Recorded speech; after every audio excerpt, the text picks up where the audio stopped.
Rape and sexual assault are violations of a person's bodily integrity, their sexual autonomy and their human dignity. The effects can be long-lasting and life-changing. The complainers describe in their victim impact statements vividly the lasting psychological harm of your not only sexual offending but domestic offending on them.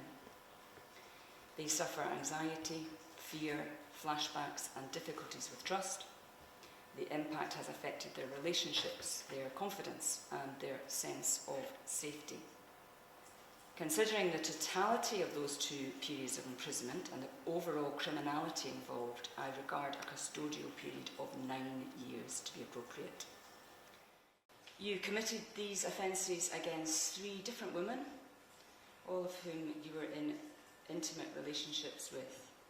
You assaulted 2 women and domestically abused 2 women. You raped 1 woman on 1 occasion and sexually assaulted that same woman by penetration on another occasion. Your offending began more than 20 years ago, with the most recent occurring in 2019. The domestic abuse that you subjected these women to included acting in a controlling and pressurising manner, making abusive and offensive comments, shouting, swearing and threatening violence, persistently messaging and monitoring the women's movements, damaging property and pouring wine over the head of 1 woman. You went to the extent of telling 1 woman that you were in her home and entering her home without her knowledge or her consent. None of this was isolated behaviour. It formed part of a pattern of conduct carried out by you to exert power and control over these women and to make them fearful and distressed. Charge 7 is the only charge relating to sexual offending, but it includes both rape and sexual assault by penetration of a woman who you had been in a relationship with. Rape and sexual assault are violations of a person's bodily integrity, their sexual autonomy and their human dignity. The effects can be long-lasting and life-changing. The complainers describe in their victim impact statements vividly the lasting psychological harm of your not only sexual offending but domestic offending on them. They suffer anxiety, fear, flashbacks and difficulties with trust. The impact has affected their relationships, their confidence and their sense of safety. I've considered the Criminal Justice Social Work report that I have obtained, and I've also considered everything that's been said on your behalf this morning by Mr. Allen. You have previous convictions. 3 of these are for road traffic matters and 1 is a conviction for assault. You haven't been imprisoned before. You are now 45 years of age. You have, by all accounts, had a successful acting career, which came to an end when this prosecution began. And I've heard this morning from Mr. Allen that it's your view that it's very unlikely that you will, on your release, resume that employment.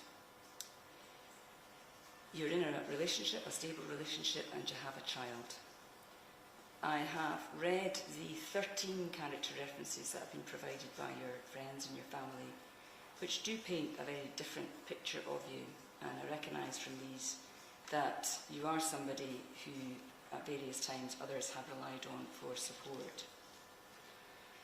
Mr. Robertson, I see from the report that you've had a history of alcohol misuse, you've had adverse childhood experiences, you have addressed your alcohol issues to some extent, you've engaged in psychotherapy as well, and it's recognised in the report that you've shown some insight into aspects of your relationship patterns. I would encourage you to continue with your work on both your alcohol issues and your relationships whilst you're in custody, and to obtain some further insight into your behaviours. You gave evidence in the case and you denied responsibility for these offences at the time, and that is your right and you are entitled to do that. I do, though, however, recognise that you continue continue to show limited acceptance of responsibility, and it's reported that you frequently excuse relationship difficulties and the allegations that have been made against you, sometimes by reference to the behaviour or motivation of others. You are assessed in the report as presenting a high risk of both general offending and domestic offending. Mr. Robertson, your offending involved violence, coercion, intimidation and sexual abuse, and for those offences only a custodial sentence is appropriate.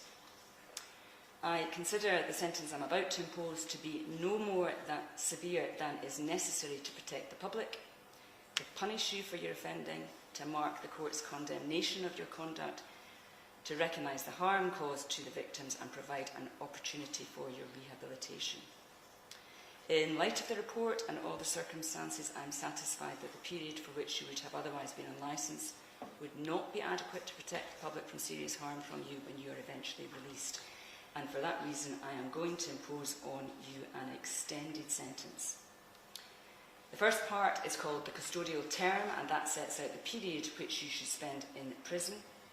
And in selecting the custodial period, I followed the Scottish Sentencing Council guidelines on rape, which apply to the crime of rape.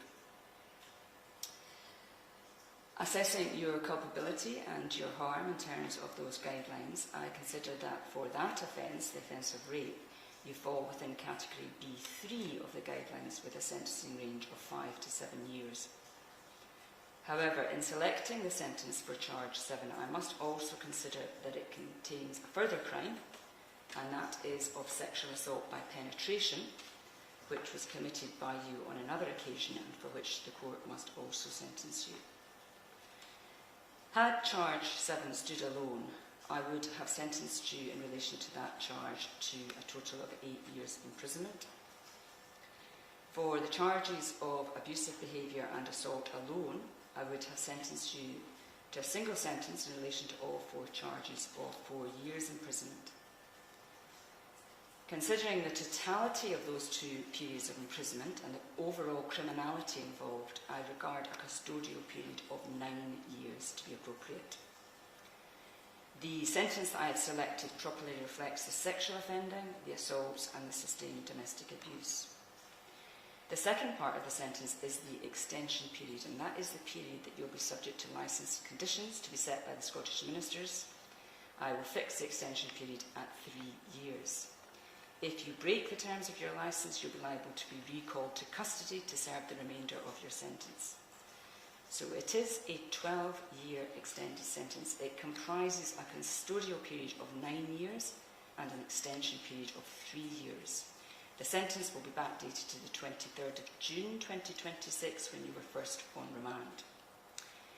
Because you have been convicted of sexual offences, you will be subject to the notification requirements of the Sex Offender Register for an indefinite period. I am also going to make non-harassment orders with conditions that you do not approach or contact or attempt to approach or contact any of the complainers, and that is for an indefinite period. That's all.